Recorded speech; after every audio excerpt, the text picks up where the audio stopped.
there'll be just a moment here while I bring up my presentation and get rid of the aquarium there.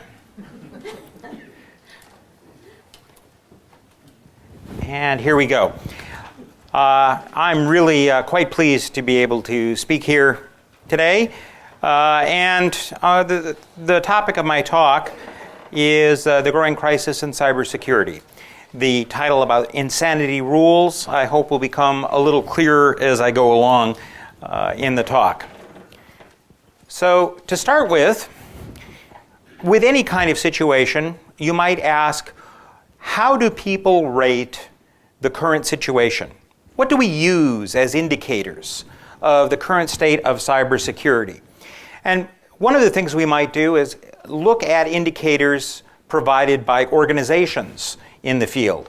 So, for instance, a group called the Internet Storm Center that does work in information security rates their current Infocon level, as they call it, as green. And we usually take green to mean okay, everything's fine, it's all normal. We could also look at a commercial setting. And the Symantec Corporation that markets a number of security products, they also have a threat level, and theirs is normal. It's green. We even have government agencies. So, for instance, DHS has their own indicator, and we're right about BERT.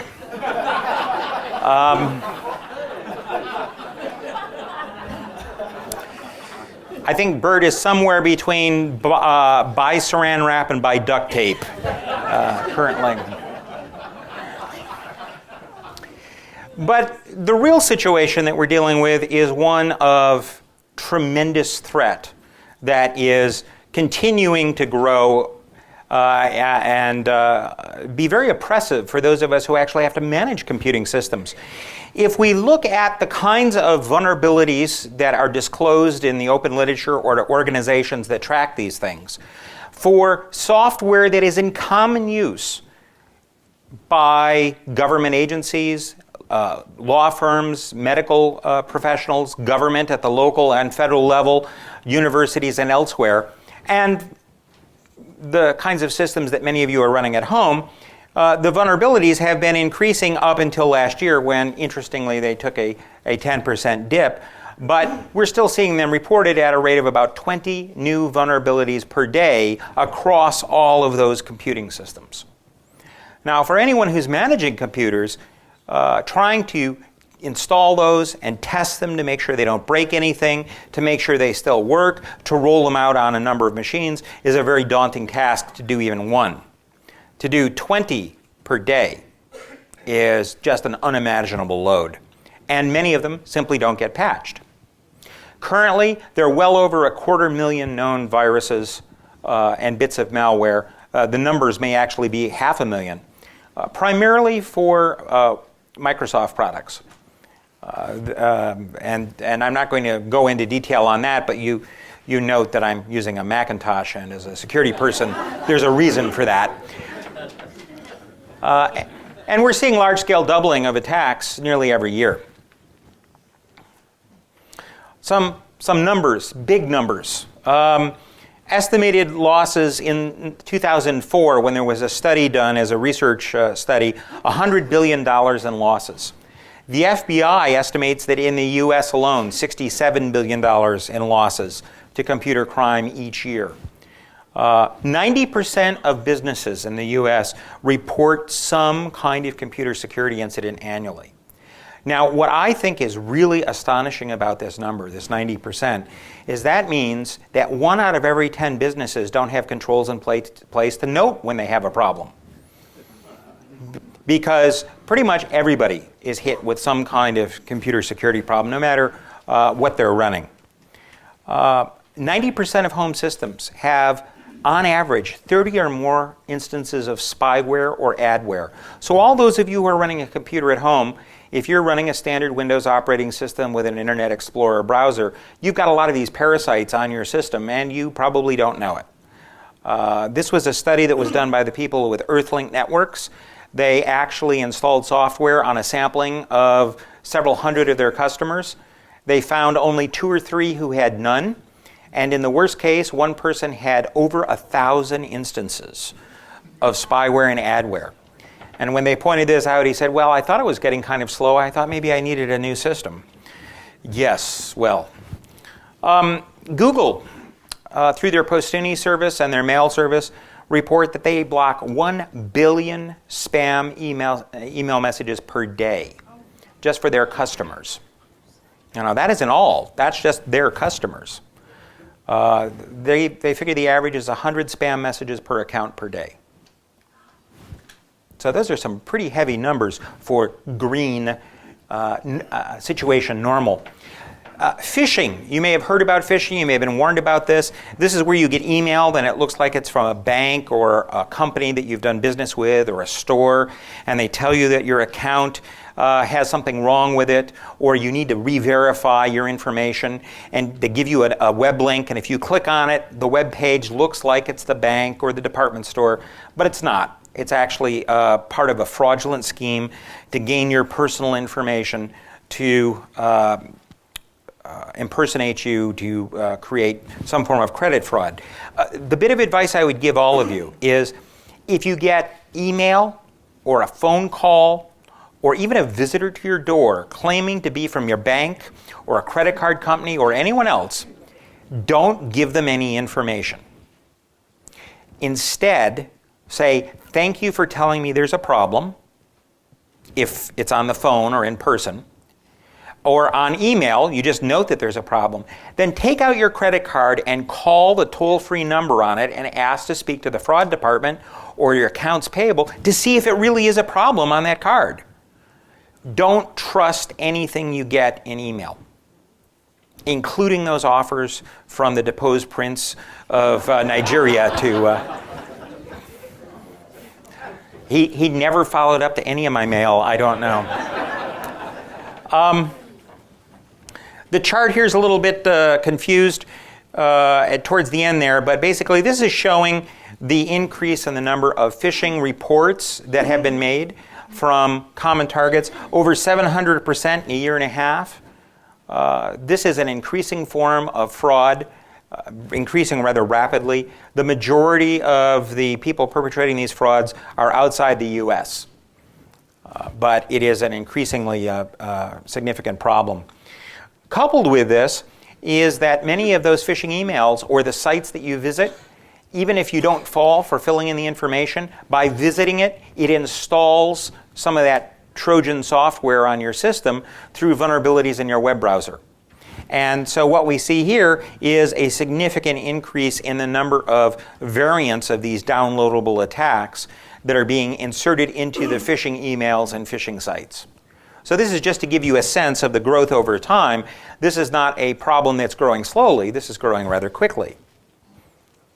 Another example, and I'm only going to touch on this, these reports are no longer being collected by the folks at Symantec, but the software that's being installed on many home computers called bot software, and you may have read about this in newspapers or heard about it.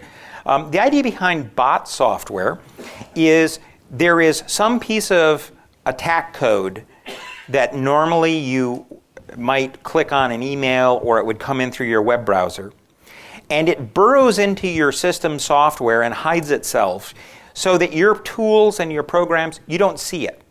It's a parasite. It's there, and it uses just a little bit of your processing power and network capacity at the behest of someone running it somewhere else. So you might think, well, why would anyone want a little bit of my computer? And the answer is, well, they don't want a little bit of your computer. They want a little bit of several million computers. And those computers are being used to attack others. Just imagine if 6 million people all dialed your telephone number at once and did that, each one of them did that randomly every 30 seconds for 3 days. Your phone would be unusable. That's how they attack sites on the network. Or each one of your sites may send out a spam email message or a fraudulent message, maybe only 10 a day. But you multiply that by 1 million machines that have bots installed on it, and not only is it a flood of those that go out for the people perpetrating the fraud, but there's no single place that anyone can come back to and stop it because it's on all your machines. In particular, the people who are writing the bot software are now doing it in a way that the programs change themselves so they hide from all of the security software. And here's an example that in 6 months, the Symantec company discovered over 6,000 variants of one bot.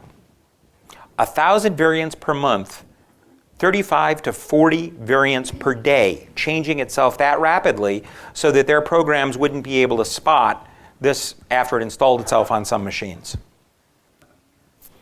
For Windows, I made a comment earlier. This is work that was done through that Internet Storm Center. They took basically a version of Windows XP and put it out on a cable modem or put it out on a DSL line, similar to what many of you probably have as your connection, and measured how long it took before the system was taken over by a bot. Now, you won't notice this. If this happens to your machine, it happens in a fraction of a second and you never notice it. And it installs itself and it stays across reboots. So here is this graph showing the average time, and except for a few days where patches came out against the problem, the average time before the system was taken over was under 7 minutes. If you get a brand new version of Windows XP, you get a brand new computer and you install it and you hook it up to the network, it'll take you 40 minutes to download all the patches.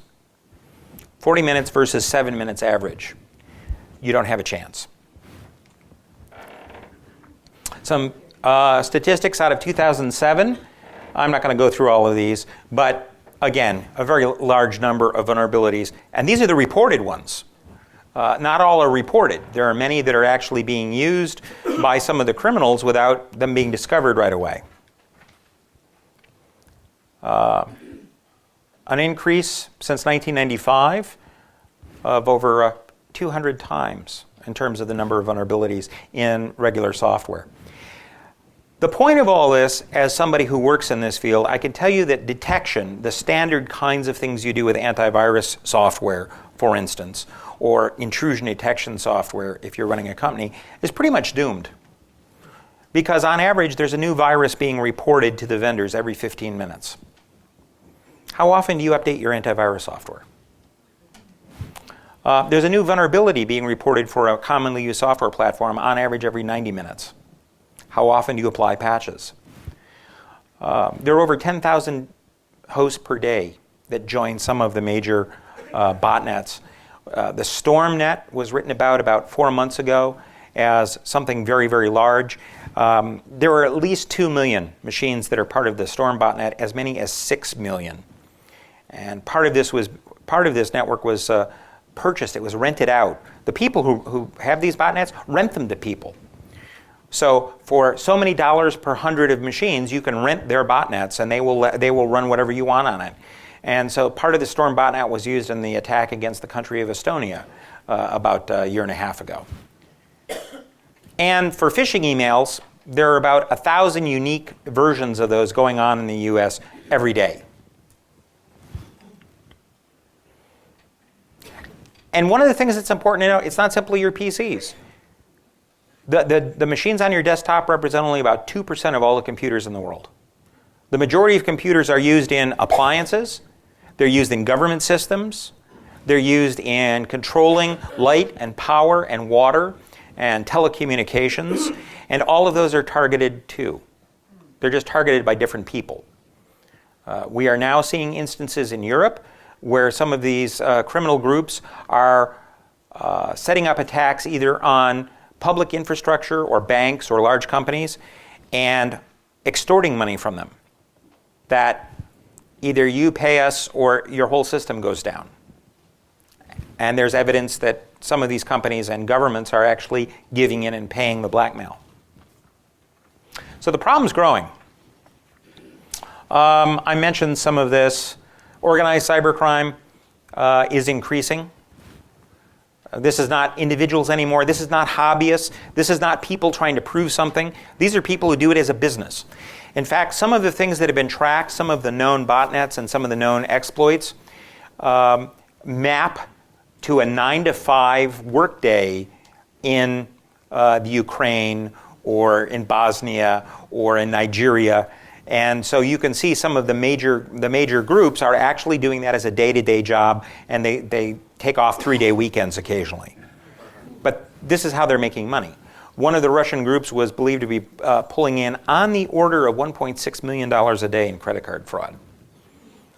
It also turned out that 2 of their members were elected officials in the St. Petersburg city government. So trying to get law enforcement involved didn't really help. Identity theft is the #1 growing problem in the United States. During the course of this talk, on average, let's see, there's about 200 people here, so probably about 5 of you will have your identity stolen during the course of this talk, and you won't discover it on average for at least 6 months, if you discover it at all. And then to top all this off, currently we have about 1 billion users of the internet worldwide. But by 2015, it's going to double to 2 billion. And the majority of those people coming online are going to be people who can't afford to get online now. India, China, Africa, South America. They're going to be people who can't afford the latest systems. They're going to be using pirated software. They don't have the education and the infrastructure. So more than simply end users, they're going to be victims. This is the green that everybody talks about. This is the situation normal. Okay, I've been giving a talk like this now for nearly 15 years, which may give you an idea I don't get invited back a lot. But you would think with this kind of information that certainly society has to be responding to this challenge. And unfortunately, not even close. We are not getting any real progress on this. So, for example, in the whole area of federal research and development, where you would think we would be training the next generation to deal with this, where we would be developing new tools or designing systems that are resistant to these kinds of attacks. I have a laser pointer here. So, looking at this, by far, funding for biologically related research topics, primarily in health, takes a huge share of the federal research budget. NSF is the primary funder in information security research, but less than 1/10 of their funding goes to that. The majority of it goes to polar programs, physics, chemistry, other engineering disciplines. So although there's a slight uptick here, really what's happening in computing is down here. DoD, science and technology funding, look at that plunge. In part because so much of the defense budget is being spent overseas, they are cutting back on the technology. NASA slight upturn, Department of Energy slight upturn. But basically what we're seeing is a very modest increase, and the majority of that is not for anything to do with computing. There was some good news last year. The American Competitiveness Act. This was first mentioned in the President's State of the Union speech a year ago and got strong bipartisan support. And the whole goal of the American Competitiveness Act was to double the science and technology funding. STEM is science, technology, engineering, and math. The physical sciences. To double the funding and research for those over the next 7 years as a matter of national defense, as a matter of American competitiveness in the world marketplace. Particular focus on those agencies. So this was wonderful when they passed that act. But what it was not an appropriations, it was an authorizations bill, which said that Congress could spend that much. What happened in the 2008 Omnibus Budget that got passed a few weeks back, Congress started out with a budget that came in at $23 billion over the President's request. The President's request included funds for doubling the research in all those agencies. And he stated that he would veto it. So Congress got to work and trimmed $12 billion from the $23 billion overage. And that still had the doubling for the agencies. It preserved the ACI goals, but the President threatened to veto that. So Congress then got together and came up with a final budget that met the President's goal that he signed, rolled all of the budgets together, brought it in, but provided cuts to nearly every major program. I'll show you the results of that in a moment, but Congress as a whole came together and reduced that money. So what were some of the things they did fund? Well, for instance, a wine and culinary center in Prosser, Washington. $100,000 for new signs in Los Angeles' fashion district. That's a national priority. $126,000 for the National First Ladies Library in Canton, Ohio, which interestingly is run by the wife and daughter of the representative from Canton, Ohio, who was on the budget committee. $188,000 for the Lobster Institute of Orono, Maine. And about $20 billion more. You look at these, and in fact, you talk to your legislators, and they will tell you that these are small things. They really don't, you take one of these out, and it has no impact on a federal budget of the hundreds of billions of dollars. But the key is, how many of them are there? There are something on the order of 40,000 of these, so they tend to add up. So when you add all this up, what do you get?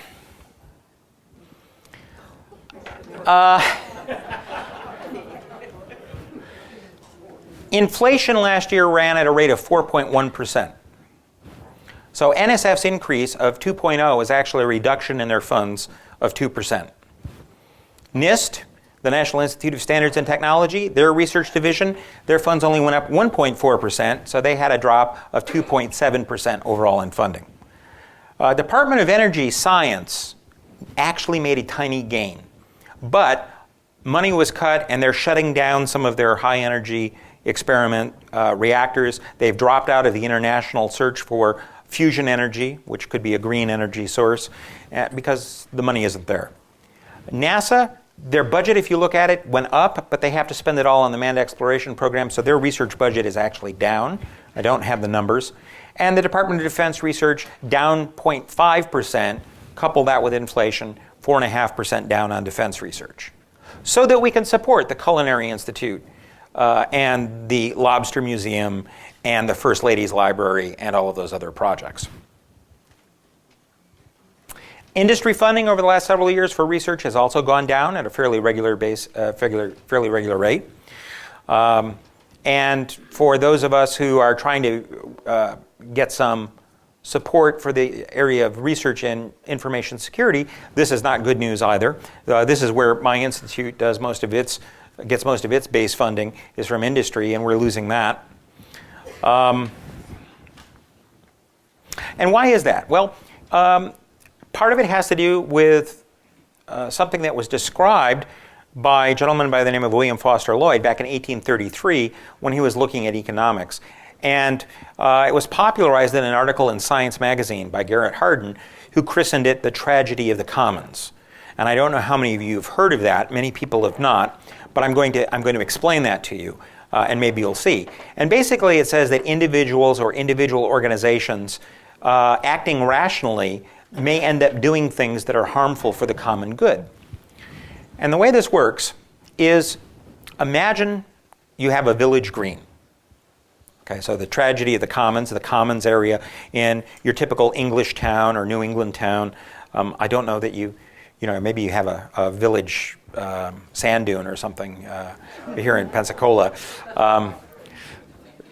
I realize there's some green out there, but with the drought, it's difficult to keep going. But imagine you have this lovely verdant green where anybody can go out and have a picnic, sit around and read a book, throw a frisbee, play with the dog and the kids. It's beautiful, and nobody owns it. It's common property. It's the commons.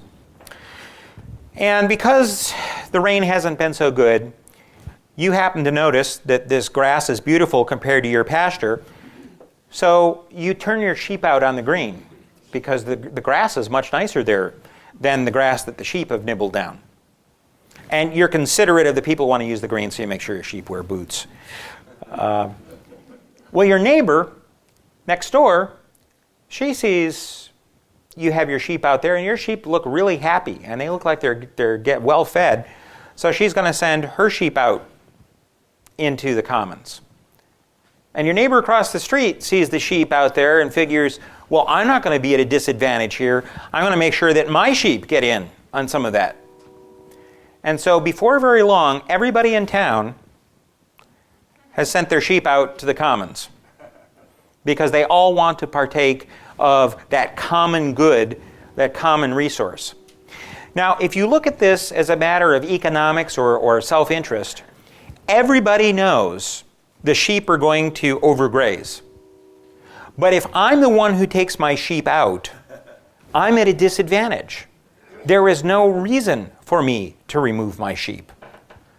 It is going to disadvantage me and advantage my competitors. The result? Well, they destroy the commons and then no one can use it. But this is effectively what's happening with our science and technology infrastructure, is that it isn't immediately obvious or it's to anyone's benefit to invest in it because they're not going to get an immediate return if they're in a corporate environment. Or from government, they don't see the immediate return next quarter or next year. But if we don't invest in it, eventually it becomes a barren wasteland that no one can take advantage of. So my message here, and I realize it isn't a cheery message, and I don't mean this to sound hopeless, but just as a caution, the big picture is that things are really getting worse in the information security realm. And there aren't really a lot of bright spots there about where things are going to get better with some enlightened differences. Unless you happen to be investing in one of the security vendors, in which case they're doing all right.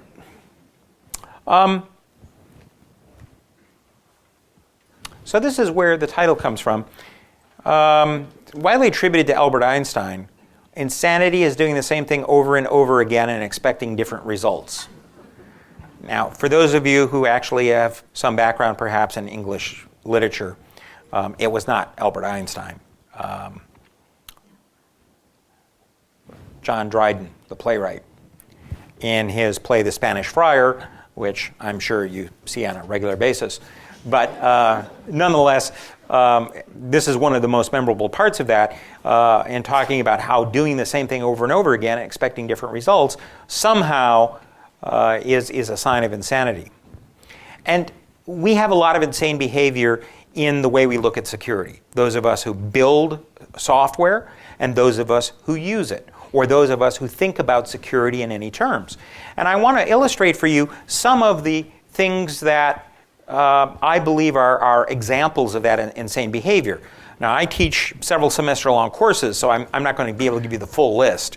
And some of it would be more technical than you really would care to endure, even with extra wine. So I'm going to just hit on a few of the high points. The first one is ignoring lessons learned. We've been working in this field for more than 40 years. Security has been around for a while in computing. And we have learned things, but we don't use them. There are secure design principles, and we've built previously high secure systems.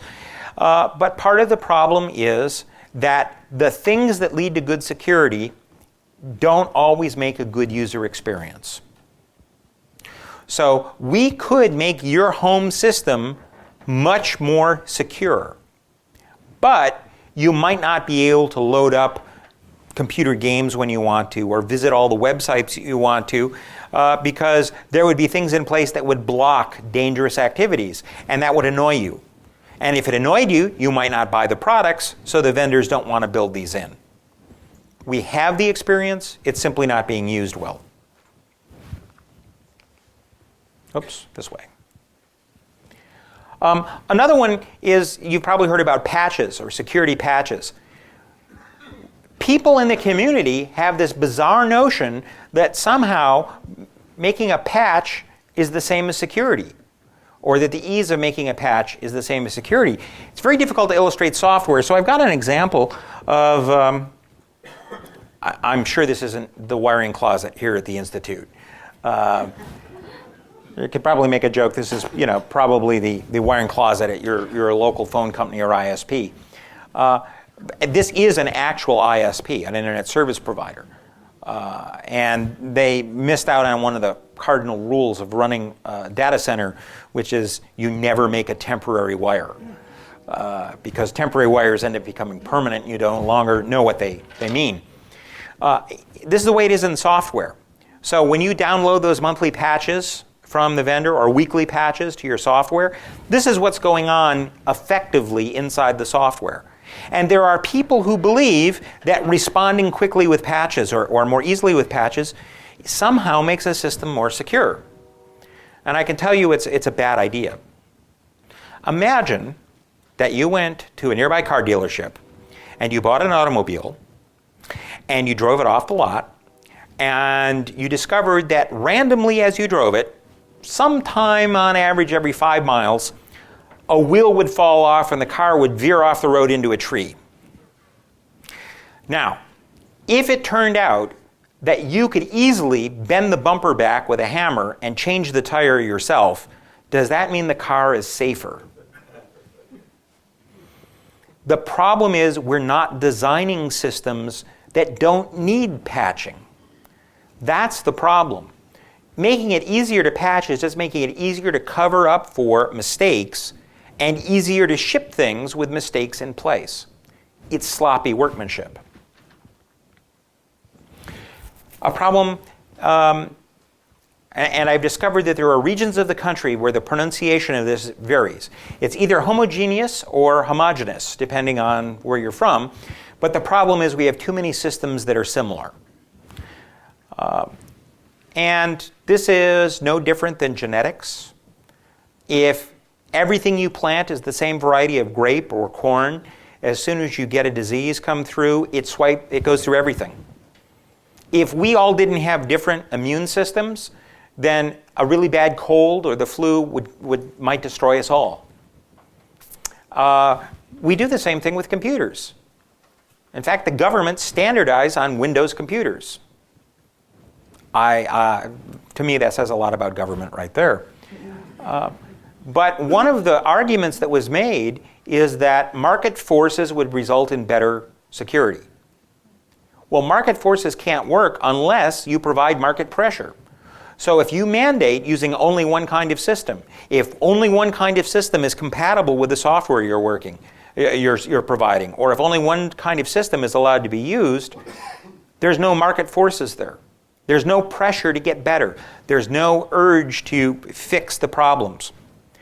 Studies have been done that show that computer viruses and similar kinds of problems cannot spread in an environment where less than 40% of the systems are capable of running it.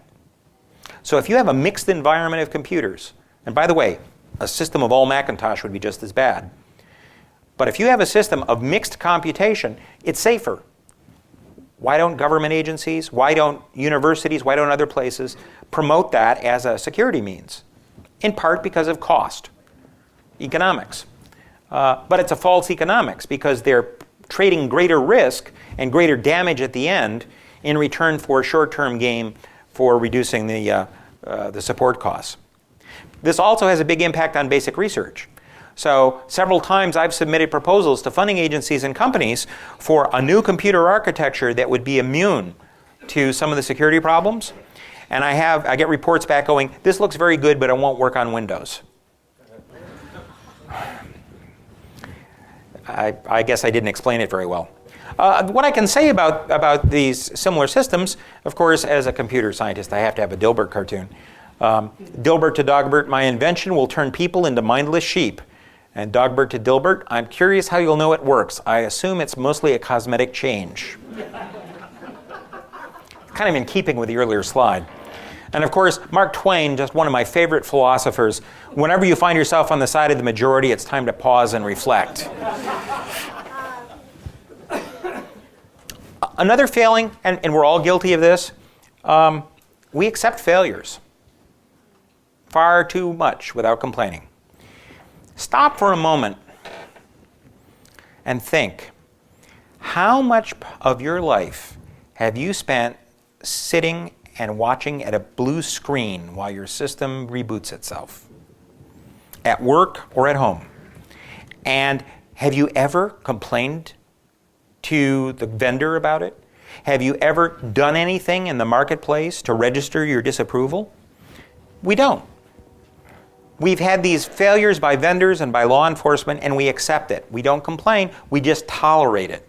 And that's a problem, because if you tolerate it again, there's no feedback to the mechanism. I found this online. It's a cheap shot. I have a lot of friends at Microsoft and several former students. They actually are doing a pretty good job now. They've invested over $1 billion in improving their software quality, and it shows. Last year was the first year where the number of vulnerabilities went down in their product. The rate of growth slowed. Still not perfect, but it's a good example. Yeah, it's a cheap shot, but I think it's funny. Then again, many things I think funny. I don't know. Another problem we have, and this is one of the economic factors in having these similar environments, is the whole myth of general purpose. We talk about general purpose computing, about, gee, I don't want to buy a system unless it runs everything that I need to run. Well, whatever happened to the idea of using the best tool for the task?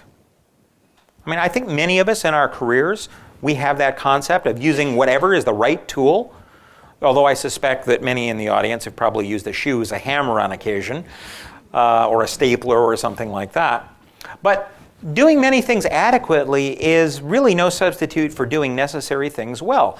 And I've illustrated this with a Swiss Army knife that a friend gave me. And I'm not even sure it's fair to call it a Swiss Army knife, except it may take a small army to carry it. It really has almost everything. And imagine if you were having a new home built and you showed up at the work site and everybody there was working away. They were working on the masonry, they were putting in the lumber, they were putting in the wiring, and every single one of them was only using one of these tools. And you went up to the on-site building foreman and you said, what the heck is going on here? And he said, well, we're using these because they do everything we need to do. They're cheaper to buy in bulk. Support's simpler because we only have to have one kind of thing that people need to know how to repair. And we can cross-train people on it. People, can be fit in. We can hire them from anywhere because they all know how to use one of these. Would that strike you as sufficient justification? And yet when you go into companies and you say, why are you running everything on the same platform, the same version? You're making yourself wide open for these security vulnerabilities. And the answer is, well, because it's easier to train everybody, and support's easier, and we can buy them all the same, and everybody knows how to use them. It's the same logic, and it doesn't make sense. Not if you're really worried about security, about risk management, and about doing the best job. This one I like. People usually identify with this. For too long, we thought about security as a perimeter issue. And here's a design that's made by somebody who doesn't understand security. So, you come along the road, you come here, and you have to put your card in the gate to go through the gate. You may see a flaw in that design. So a lot of the security that's being deployed now is based on perimeter ideas. Firewalls, you've probably heard about those. But where's a firewall with, you've got laptops, where you've got Bluetooth on cell phones, PDAs? Where's your perimeter anymore? That kind of thinking no longer is valid, and yet that's still what vendors are supporting. You can still go out and buy a firewall. Many companies depend on firewalls for security and don't realize where the problems really exist. Poor design. I've alluded to this before with some of the other issues. We have too much bad code from the past that's still being supported. Too much of it is being coded by people who don't know what they're doing because they didn't get a degree from Purdue. Too many confusing and unnecessary options on programs. And this is something I think Ken and his people here would certainly agree to, that if you don't have interfaces that are well understood, people can't possibly set them correctly. And a lot of it is forced by revenue cycles. If the vendors don't come out with a new version every 3 years, why are you going to spend money on their product?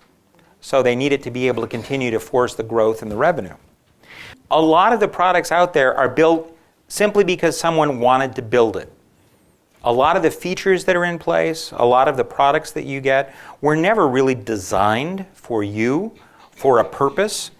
Some of the features that are built into those systems, no one really uses, but the designers thought it was really nifty.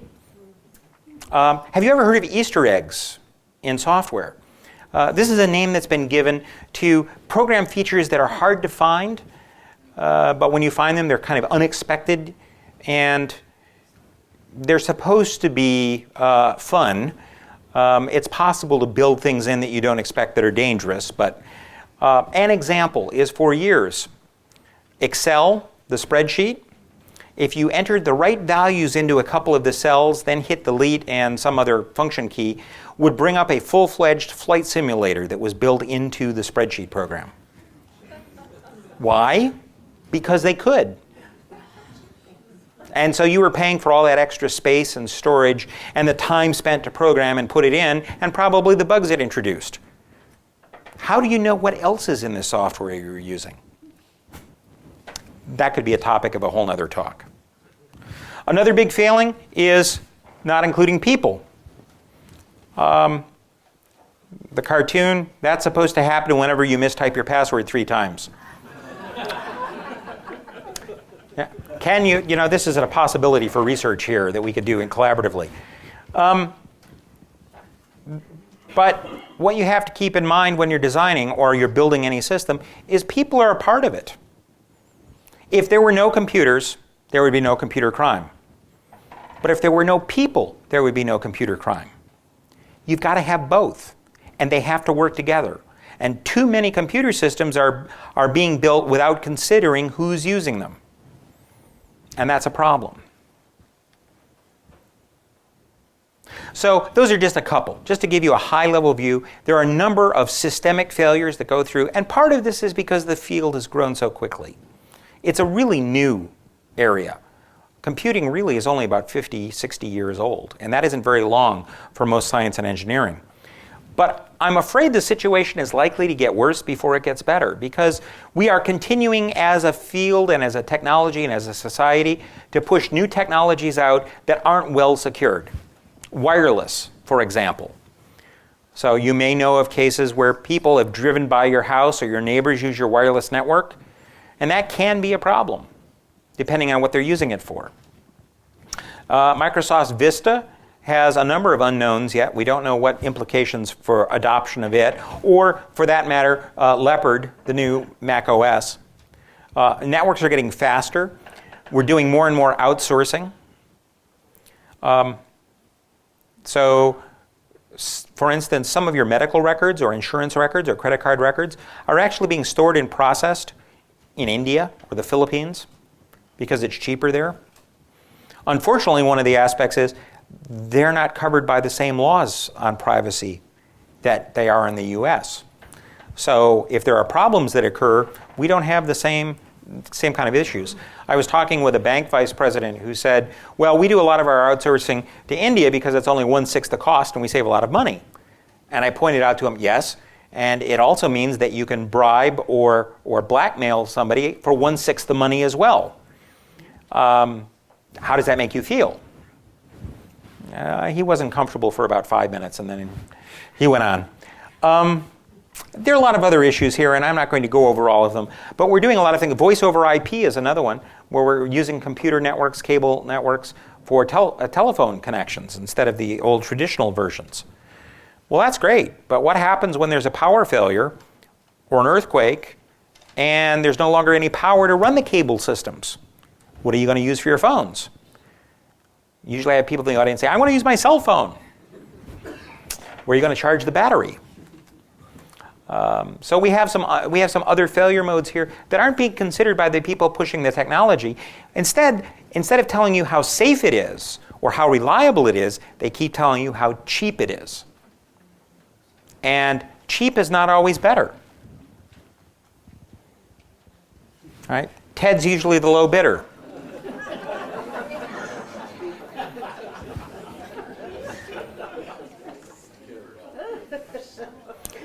If everything that you had done around the house was done on lowest cost, there'd be a lot of things that we'd have to do over. So what are things that we can do?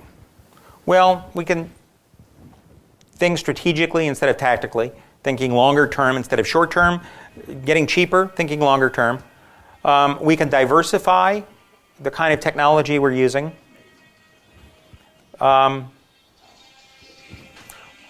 We can dance to the music. No. We can start holding vendors accountable And as well, I should add here, start holding our representatives, our elected representatives, accountable for how they're spending our money. That would be a good start. Value security. Actually be willing to pay extra. The next time that a new system comes out and you're evaluating and you see that one's $100 cheaper, ask yourself, well, why is it $100 cheaper? What is it they're leaving out? Is it less secure? Is the reason that it's cheaper because they haven't bothered to spend the money on that design? Ask some questions. Try to find out. That's important.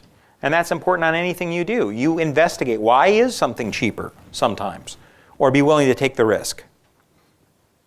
Thinking holistically, that is big picture rather than individual components. We need support for long-term research and then have it used. And that isn't something that a lot of you can do individually, but you can help with, again, with your elected representatives. And don't follow the herd, particularly a herd of sheep. Leaders need to take a stand so that others follow. You can all be leaders. You can all make a difference. At any stage in your life, you can make a difference by being willing to stand up. And it isn't always comfortable to be the one out in front saying something, but it is helpful.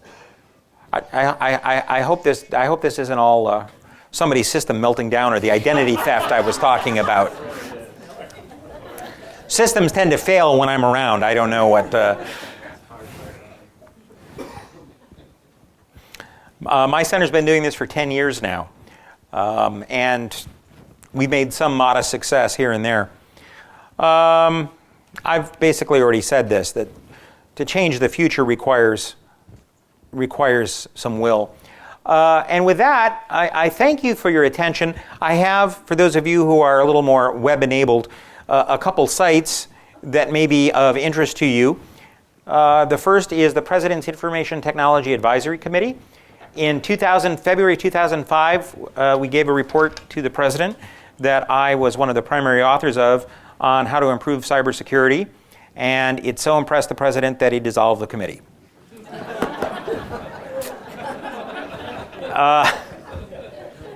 We had strict instructions not to produce any report that suggested spending more money, but there's no way to solve the problem without spending more money, and so that's what we got. My center, I also am chair of a public policy group, USACM. We're working on privacy issues, and a grand challenges effort that talked about some of the big challenges in security, if you're really interested in that.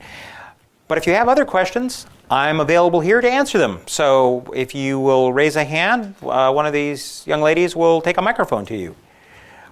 That one's going to be a challenge, but let's see if you can get it over there. Thank you.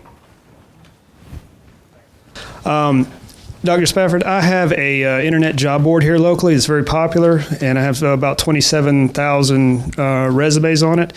This past year, it seemed to be a target for individuals from other countries to post fake ads in order to gain access to this resume database. Now, they're not very creative and easy to spot, so I can remove them before they get anybody's information. But I've turned this information over to the FBI and gotten nothing. The local police department seems not to care or want to do anything about it. They're using stolen credit cards in order to get in because they have to put a credit card in to do this. Is anything going to be done about this? This kind of thing is very difficult to deal with because depending on where they are in the world, their local police force may not have the will or the knowledge how to investigate. What they may be doing may not be illegal in the country where they are. That could be why they're operating from that location. It may even be coming from a country where, for political reasons, it's encouraged for them to behave this way towards the U.S.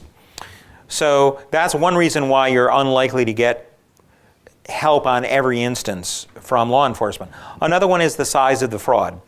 That the FBI currently is stretched so thinly, and their budget was cut too, by the way, about 5% in the Omnibus bill. That currently, in most jurisdictions, it requires several $100,000 of damage before it reaches the threshold that they'll devote resources to it. So the best thing to do is to try to protect your customers and yourself.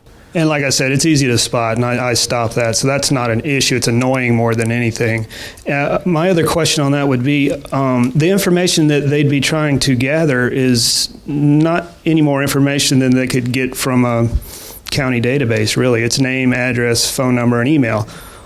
What would be the purpose of getting someone's, is this for spamming purposes? They can sell that email or something? No, there's a couple different things. Let me first of all suggest that one defense you can put in place is make sure that nobody, even with a legitimate reason, can download more than 10 or 20 resumes per day without setting off an alarm.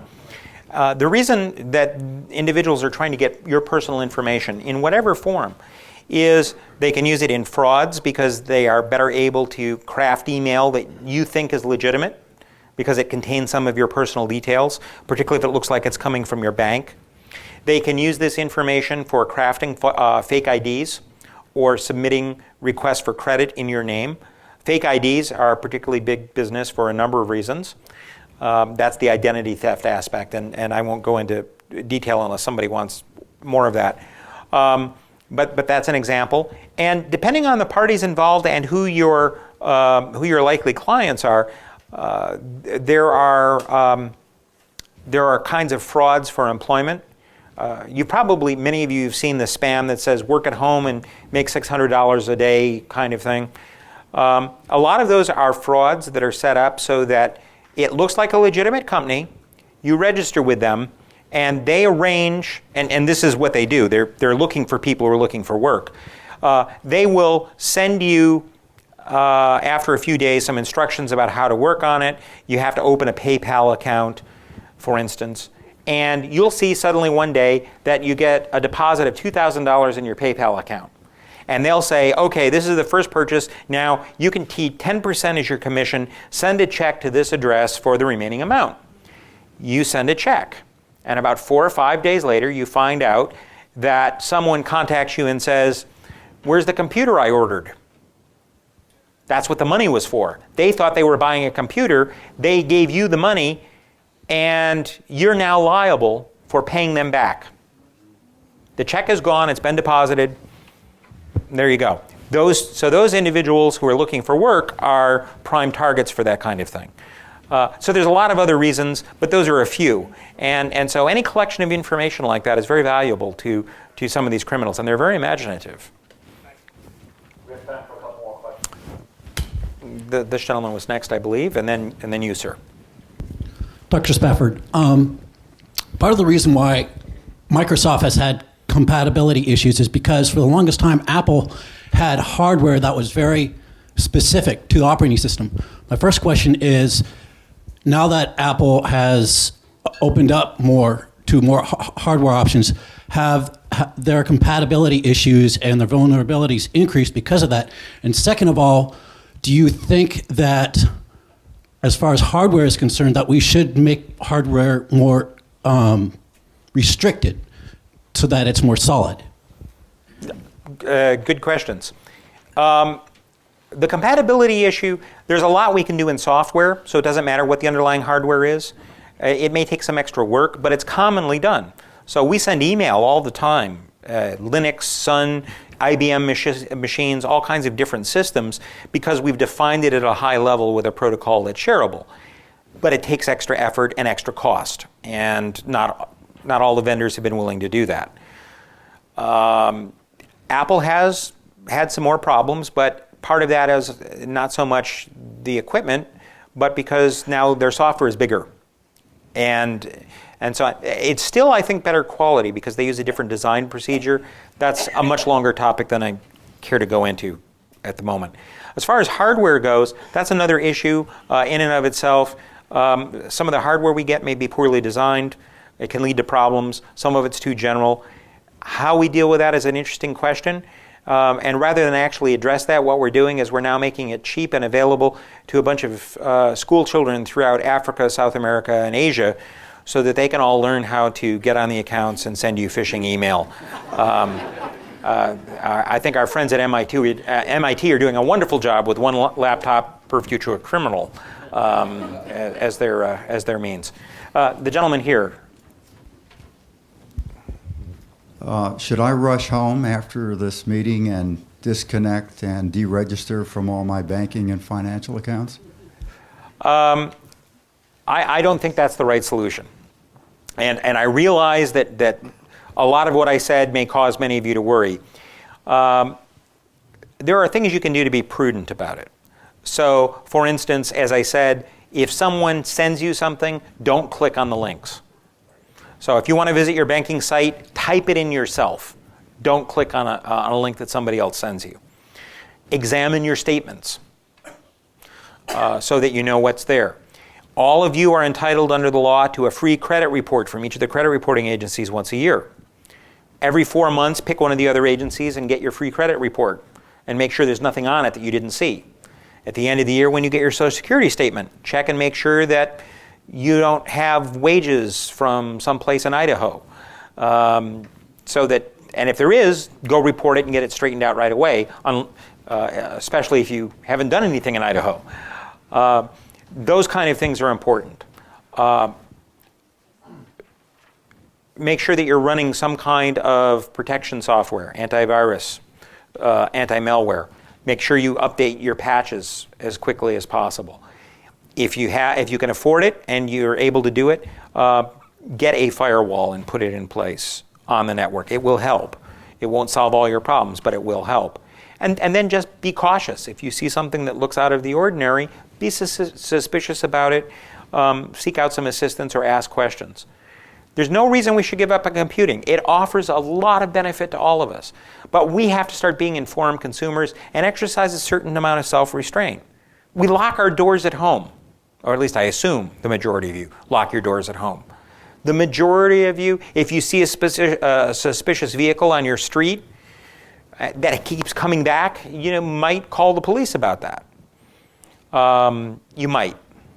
Not all people would, but if you're the kind of individual who's looking out for those kinds of issues, you would. Those are the kinds of things we should do. We all go, hopefully, and get vaccinations.